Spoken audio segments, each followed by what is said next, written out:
Hello everyone, Miss Carrie here with a mother-daughter layout filled with all sorts of mixed media techniques for you to try. I will be using components from the February Always and Forever Hip Kit Club Kit, which as you can see is filled with beautiful colors and patterns. I'm also going to be adding a few items from the February Color Kit.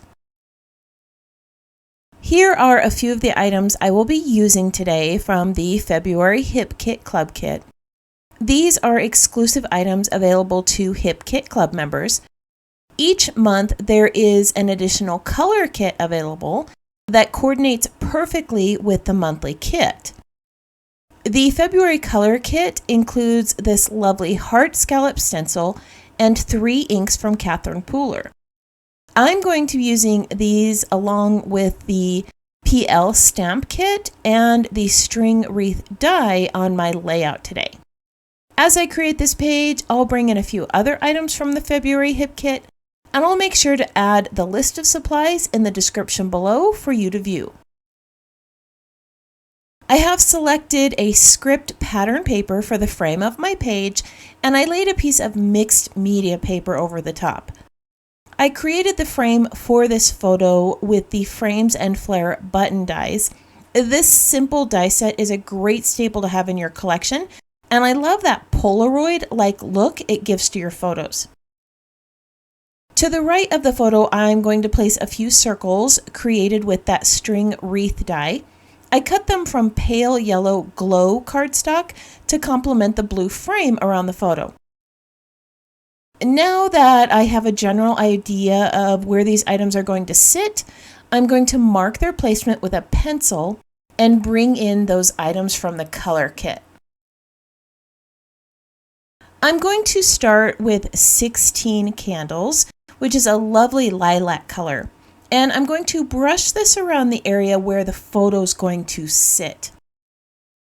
This ink is a hybrid ink that is super intense, so I'm tapping off my brush before I apply it to the paper. I want this to have more of a hazy look around the photo, so I'm not applying much of the ink. If you wanted a more saturated look, you could use a sponge blending tool to add quite a bit of ink, or you could just run that ink pad right across your paper and create some lovely strips of color.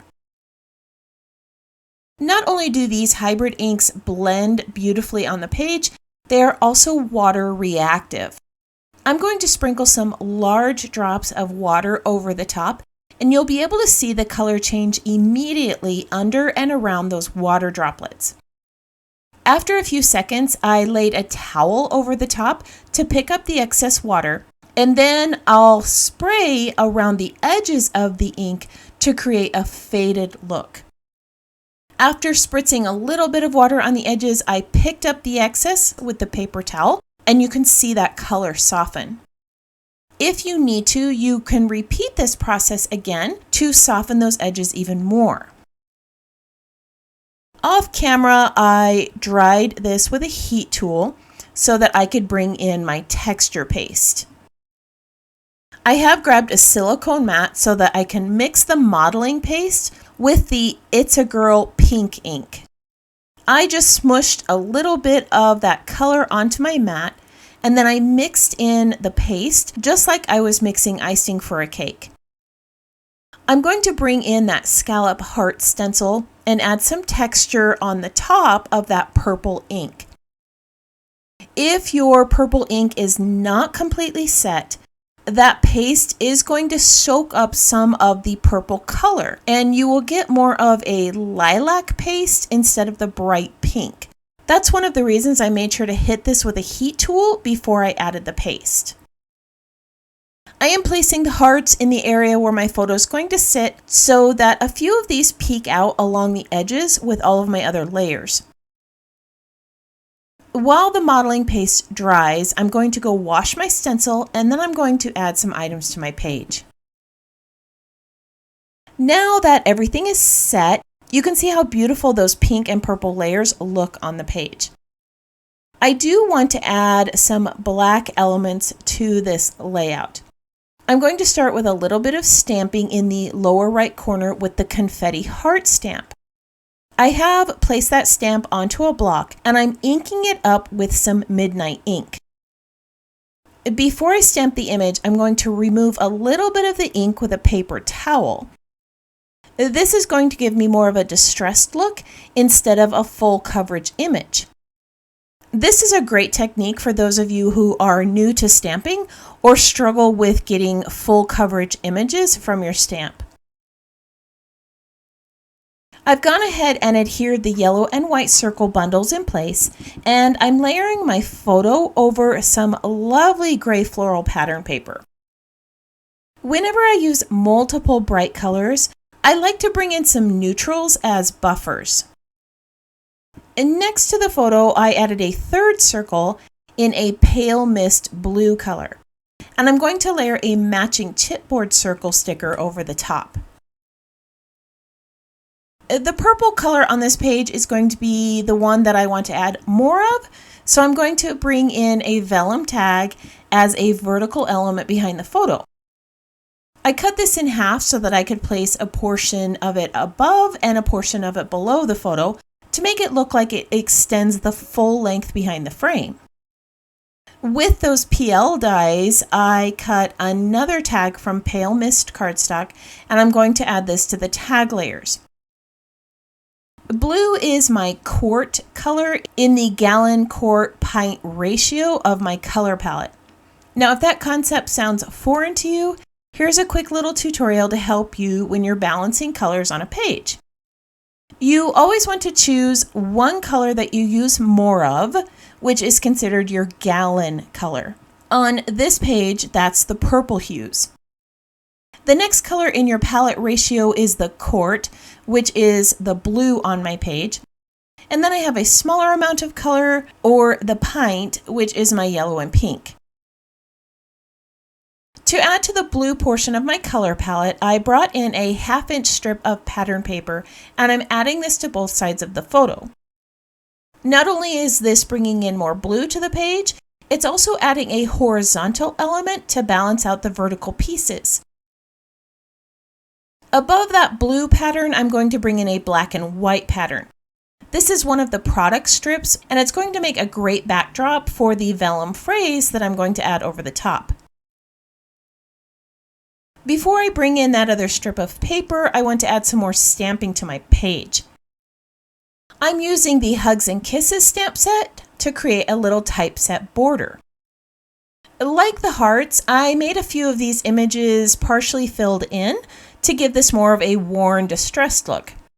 Again, this is a great little technique for those of you who are just learning how to use stamps because the missed portion of the image fit perfectly on this layout. Now I'm going to bring in that black and white pattern strip. I did cut apart the vellum phrase that said "so much happiness." Now I didn't have room for the word happiness on the right side of the page, so I cut apart another phrase and used the word heart. Then I added the larger word love onto my page, and now my title extends across the entire layout.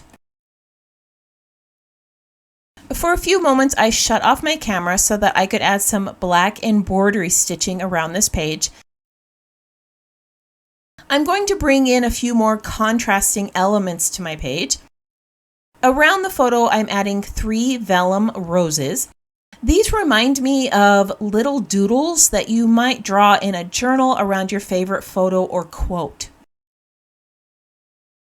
While I adhere the roses in place, I would love it if you tap that subscribe button and let me know that you are new here. If you are already a subscriber, let me know that you are enjoying this video by tapping that thumbs up button or leaving a comment below. The string wreath die comes with this sweet little bow, and I thought that it would look super cute at the tag on the top. I cut this from some lilac cardstock, and it topped off that tag perfectly.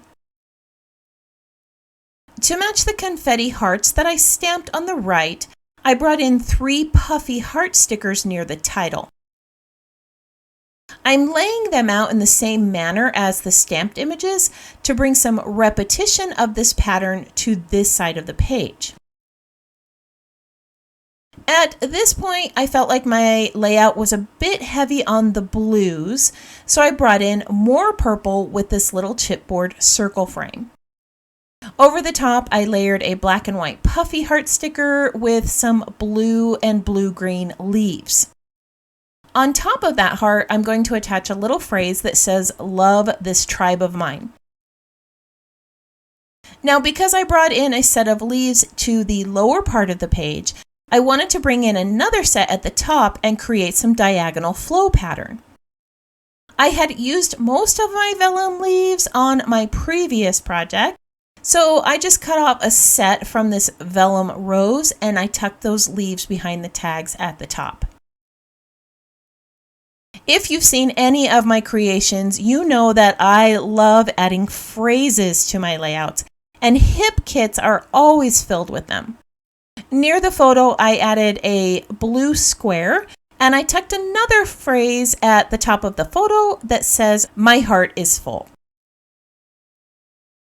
At this point, I wanted to bring in more purple to the page with the dragonfly, but I was worried that it was going to distract from the photo. Here's where you're going to get a little insight to how my creative process works. I sent a photo of the layout to my sister, my friend, my daughter, and my husband, and got mixed opinions on the dragonfly. So I took a little coffee break and decided that I would find another way to add some lilac to the page. In the PL kit, I discovered a little gem which is designed to be cut out with the PL dies.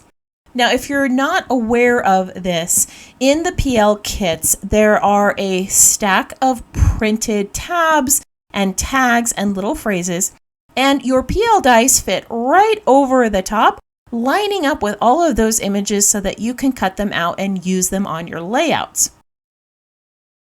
Now, instead of placing the die cut phrase over the top, I chose to stamp the sentiment. This brought in another stamped image to the layout and made this look like a completed piece.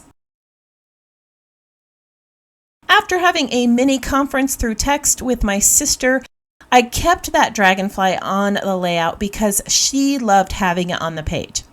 After all, this page was created for her, so if she likes it, then it's going to stay on the page.